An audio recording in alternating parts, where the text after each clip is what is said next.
I'm Richie, otherwise known as DJ producer Dirty Secrets, and I'm from Leicester in the UK. Now I came to Leicester about 10 years ago when I came to study for my degree up here, and I've just kind of adopted it as my hometown, my home city. I kind of love it because it's right in the centre of the UK, and I can just jump on the motorway and get to gigs up and down the UK. So it's always handy for that.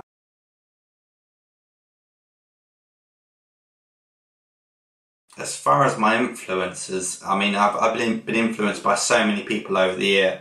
You're talking like legendary producers like Roger Sanchez, Eric Murillo, Norman Cook, Dennis Ferreira, anybody really, that loves their house music and, has been making it for some time. These guys, clearly know what they're doing. They're clearly still in love with what they're doing. And that's who I get really influenced by. And you can hear that in my music. I mean, my music's constantly evolving, constantly changing, and I'm getting influenced by anyone and everything. The new producers that are coming through at the moment, you can't help but be inspired by some of the stuff that they're making at the moment. Some of the new styles, it's just great to, hear some of the great stuff that's coming through at the moment, and you can't help but be influenced by them all. As for most memorable gigs, I think there's probably two that stick out to me. I think the first is probably Strawberry Fields. That's the Strawberry Fields Festival that's actually in Leicester. I played that last year. I played it for the last couple of years, but I played that last year and it was fantastic. I was playing alongside Sonny Walton and Danny Howard, and we had such a great time. You're actually playing in like a circus big top, and the crowd were just brilliant. They were just completely crazy, and it was a really great night. And I think the other gig that probably sticks out is the Rolling Stone party in Athens. I really enjoyed playing there. It was a very intimate venue, but the crowd were brilliant, and it was a really great atmosphere. And for me, it doesn't matter the size of the venue. In fact, I quite like playing the smaller venues. It's all about building the atmosphere, and it was brilliant in there. They love their house music, and it was just a great night. You're probably actually going to find a lot of Dirty Secrets on my iPod, and by that I don't mean my tracks. I tend not to listen to house music and dance music on my iPod. I try and distance myself away from when I'm not producing or when I'm not DJing it. I kind of like something that kind of gets me away. So I've got I've got a lot of chill out albums on there. I've got some soul, some funk, maybe some jazzy drum and bass and stuff.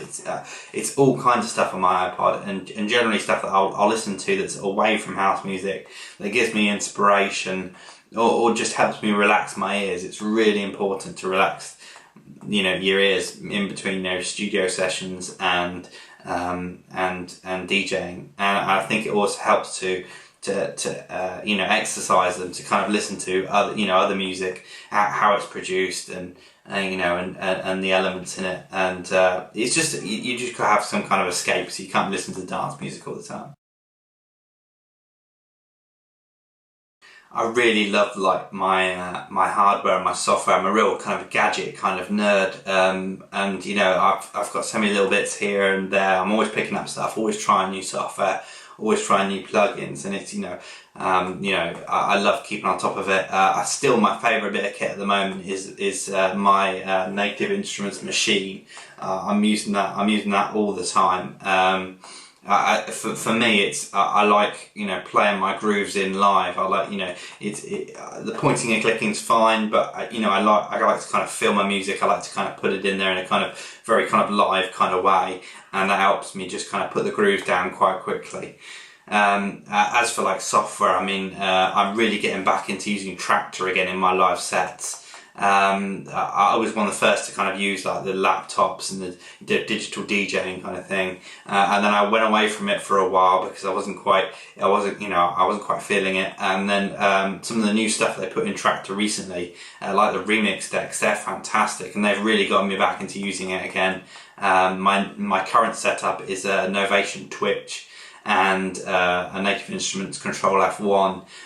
It allows me to do all the kind of remix set stuff live. I like to, build my tracks back up. I try and perform my own tracks. I've got them all deconstructed and I remix them live, and I love it. It's great to bring that live element into a DJ set, and it's that kind of great hybrid that I've been looking for a while. So I'm really loving Traktor now, and really enjoying getting back to that whole digital side of DJing. It's brilliant.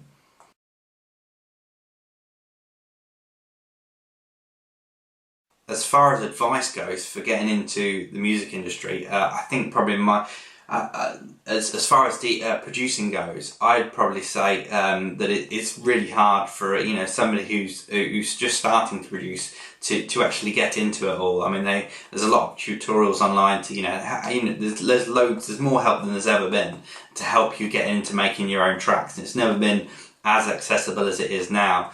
The only problem is it's quite daunting for somebody who's first starting, because you're having to learn all the software, you're having to build your own sound, you want to get up to a standard that everybody else has got, and all those things kind of really take time. So I think my best bit of advice is to start small and start doing like re-edits and then and bootlegs, because those things will help you learn the software quick.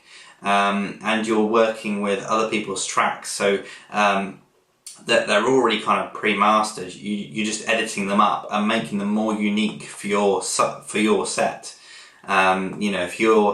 If they're already mastered, so you don't have to worry about that. You just re-edit them, and you're creating something a bit more unique that gives your set a unique edge.